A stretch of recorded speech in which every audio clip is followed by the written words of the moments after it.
This video contains all the mistakes that I've made in my paper. If you'd see the video fully, you will see I have made ample of mistakes, so many errors, cuts and mistakes. So but that doesn't stop you from scoring exemption or scoring 70 marks out of 100 in your accounts exam. I will share some really secret tips which can help you to score better in your exam. Hello future chartered accountants, Divya this side, Hare Krishna, Radhe Radhe.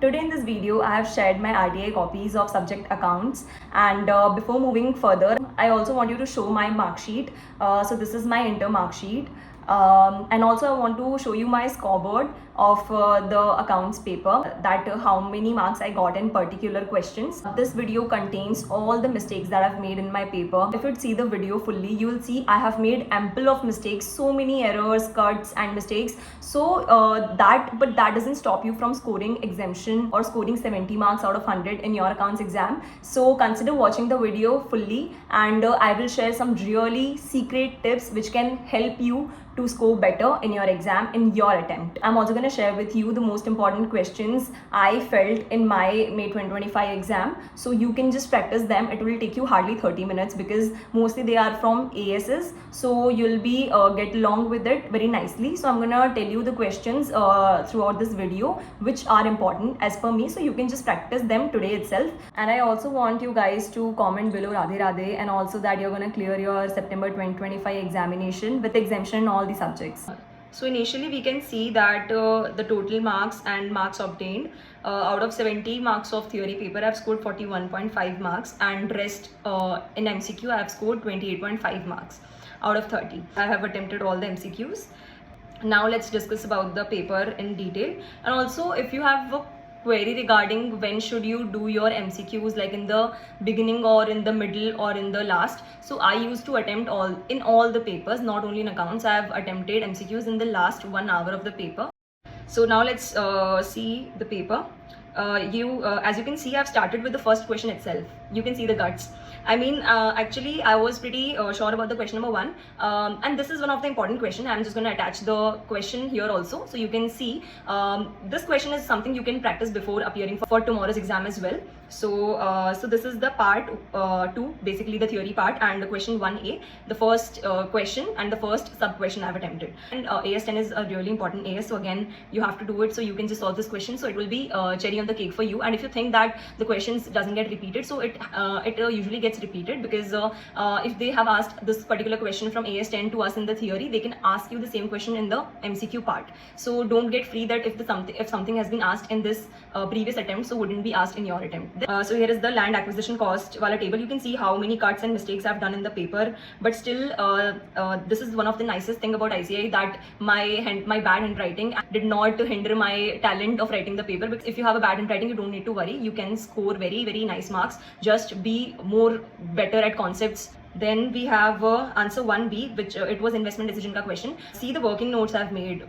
Those are really not very tidy, but again ICAI don't care about the tidiness much. They more are concerned about your concept clarity and the way of presenting your answer. So then I jumped to question number 3 and attempted the A. Cash flow statement, despite being my favorite, I somewhere has blundered in cash flow from operating activities and also from financial activities, as you'll see further.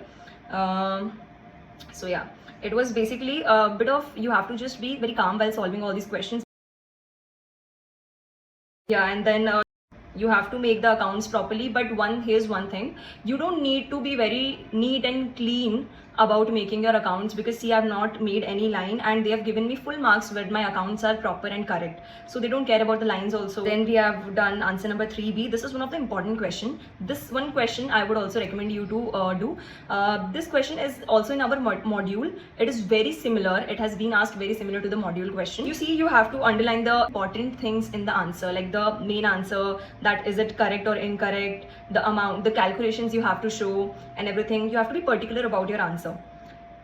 Then answer number 4. Now this is one thing about answer number 4, the realization account wala question. I genuinely was not very sure about the answer, apart from solving purchase consideration, because I was very good at solving purchase consideration, but my journal entry part was not really good. But you can see, you have to attempt. There's this strong magic of attempting everything, because when you attempt each of the questions, the probability of you at least writing the proper account names, creating and debiting the correct account names, and even passing journal entries, your marks could be increased, even if the amounts might be some up, there might be some problems in the amount or something, but overall if your entries are fine, then you can get marks. So here also I have got 14, out of 14 I got 6 marks, which is not very bad, because I was not really sure about this answer. I only thing I knew was to make purchase consideration ka calculation. So yeah, then this page I started with the answer question number 5, but I knew that I do not know anything about that question, so I just abandoned that idea. Then I started with answer 2, and here I actually blundered a lot, because this is the question from financial statements wala chapter, which I did not do before exams, and as you can see I've scored only 2 marks in this particular question.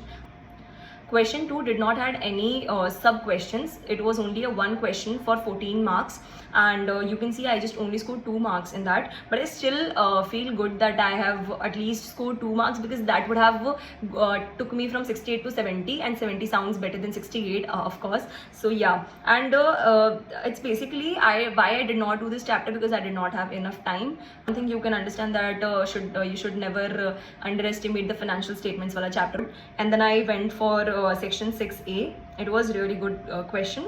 You can also consider solving this. It was quite tricky question, and if you solve it in your one go, then definitely there's chances, there is 100% chances that you clear the exams, and I wish that all of you clear your exams.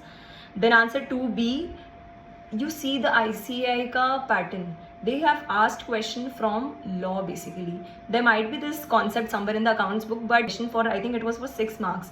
And you see I have not done any part of it correctly, because I did not had revised law. So that was the blunder, but I still attempted it to just check my luck if I could just write it correctly. And then it's answer 2C. This question I was feeling very happy during attempting this question, because exam just before 3 or maybe 4 hours before exam, I was watching Tejas sir ka video. In that he was making us solve this particular question, Akash Kandui sir ka video, and he was making us solve this question only. So I have just practiced it. So this question came, and I almost scored full marks in that, 6 out of 6. Yeah. So yeah, this was the question. You have to be particular about the notes. You have to just make notes. It shouldn't be in particular format, as you have seen. So yeah. So as you have seen my RTI copies, and I hope you must have gotten a good idea of how to write the paper and how to approach the paper, even when you don't know the answer, or even when you know it partially, or even when you know it fully. So it depends. And you must also have understood by looking at my RTI copies that your errors or too many cuts doesn't matter much. They more focus on your concept clarity and those things, and they mostly focus on your numbers which I've put in the answer, and the concepts. Have you presented an answer well? Have you written or made all the notes, required notes? And you don't need to decorate your paper and anything. You just have to focus on writing the right thing. So that's it, and thank you for watching this video. Consider subscribing to my YouTube channel, because I'm not only gonna help you in your intermediate journey, but also I'm gonna help you for your articleship journey also. So yeah, thank you.